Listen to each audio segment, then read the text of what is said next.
আসসালামু আলাইকুম ওয়া রাহমাতুল্লাহি ওয়া বারাকাতুহু। আলহামদুলিল্লাহি রাব্বিল আলামিন ওয়াস সালাতু ওয়াস সালামু আলা রাসূলিহিল কারীম ওয়া আলা আলিহি ওয়া সাহবিহি আজমাইন, আম্মা বাদ। সম্মানিত দর্শক, আজকে আলোচনা করব যাদের উপরে রমজান মাসের সিয়াম পালন করা ফরজ। এই ক্ষেত্রে প্রথম নম্বর হচ্ছে মুসলিম হওয়া।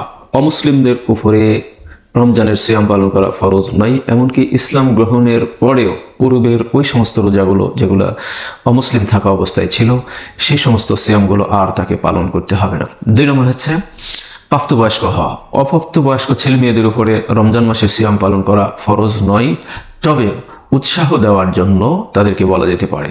3 নম্বর হচ্ছে পাগল না হওয়া, অর্থাৎ পাগলের উপরে রমজানের সিয়াম পালন করা ফরজ নয়, এমনকি পাগল যদি প্রাপ্তবয়স্ক হয় তারপরেও তার উপরে রমজানের সিয়াম পালন করা ফরজ নয়। এরপরে 4 নম্বর হচ্ছে সক্ষম হওয়া। অক্ষম ব্যক্তিদের উপরে রমজানের সিয়াম পালন করা ফরজ নয়, তবে অক্ষমতা 2টি ভাগে ভাগ করা যেতে পারে। 1 নম্বর হচ্ছে সাময়িক অক্ষমতা, আর একটা হচ্ছে স্থায়ী অক্ষমতা। সাময়িক অক্ষম যদি হয় তাহলে সেই ক্ষেত্রে যখন সক্ষম হবে তখন তাকে সিয়াম পালন করতে হবে। যেমন কোনো ব্যক্তি যদি সফরে থাকে অথবা রোগে আক্রান্ত হয়, তাহলে সাময়িকভাবে সে অক্ষম, কিন্তু পরবর্তী সময়ে সেগুলো বর্ণনা করে আদায় করে নিতে হবে। এই ব্যাপারে আল্লাহ তাআলা কোরআন কারীমের মধ্যে উল্লেখ করে দিয়েছেন, ومن كان مريضا أو على سفر فعدة من أيام أخر। যে ব্যক্তি অসুস্থ অথবা সফরে থাকে তাহলে পরবর্তী সময়ে হিসাব করে সেই কাজাগুলো তাকে আদায় করে নিতে হবে। সূরা বাকারায় এই বিষয়টি এসেছে।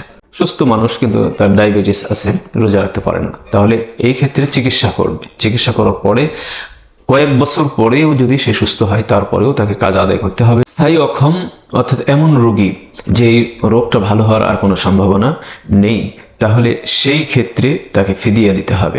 এই ব্যাপারে আল্লাহ তাআলা সূরা আল বাকারার 184 নম্বর আয়াতের মধ্যে উল্লেখ করেছেন, ওয়া আলাল্লাযীনা ইউতীকুনাহু ফিদিয়াতুন তুআমু মিসকিন। আর যারা রোজা রাখতে অক্ষম তারা ফিদিয়া দিবে। আব্দুল্লাহ ইবনে আব্বাসের একটি বর্ণনায় এসেছে, এমন অতিশয় বৃদ্ধ এবং বৃদ্ধা যে রোজা রাখতে সক্ষম নয়, তাদের জন্য ফিদিয়া হচ্ছে একজন মিসকিনকে দুবেলা খাবার খাওয়াবে। আর ফিদিয়ার পরিমাণ যদি খাদ্য দিয়ে দেওয়া হয় বা টাকা হিসাব করে যদি দেওয়া হয়, তাহলে সেই ক্ষেত্রে 1.5 কেজি চালের যে মূল্য, 1.5 কেজি চাল দিতে পারে। তবে এই চালটা প্রত্যেক দিনের হিসাবে, অর্থাৎ কোনো ব্যক্তি যদি অক্ষম হয় গোটা মাস অর্থাৎ 30টা রোজা পালন করতে অক্ষম হয়, তাহলে 30 দিনের যে হিসাব, তাহলে যদি চাল দেওয়া হয় তাহলে সেক্ষেত্রে 45 কেজি চাল যদি দিয়ে দেয় তাহলে সেক্ষেত্রে আদায় হয়ে যাবে। অথবা যদি ইচ্ছা করে তাহলে 30 জন মিসকিনকে দুবেলা খাবার দিতে পারে। এরপরে 5 নম্বর হচ্ছে মুকিম হওয়া। মুসাফিরের উপরে রমজানের সিয়াম পালন করা ফরজ নয়, তবে মুসাফির যখন মুকিম হবে সেই সময়ে হিসাব করে তাকে ওই রোজাগুলো আদায় করে নিতে হবে। আর সফরে থাকা অবস্থায় যদি ইচ্ছা করে তাহলে সে সিয়াম পালনও করতে পারে, এটা তার ইখতিয়ারে থাকবে। এরপরে 6 নম্বর হচ্ছে হায়েজ ও নেফাস থেকে মুক্ত থাকতে হবে। হায়েজ ও নেফাস অবস্থায় যদি থাকে তাহলে রোজা রাখা ফরজ নয়, তবে হায়েজ এবং নেফাস থেকে যখন মুক্তি লাভ করবে তখন ওই সমস্ত রোজাগুলো তাকে কাজা আদায় করে নিতে হবে। এরপরে 7 নম্বর হচ্ছে গর্ভধারণ ও দুগ্ধপান কারণে যদি কোনো নারী রোজা রাখতে সক্ষম না হয়, তাহলে পরবর্তী সময়ে যখন সক্ষম হবে তখন ওই কায়দা রোজাগুলো তাকে আদায় করে নিতে হবে।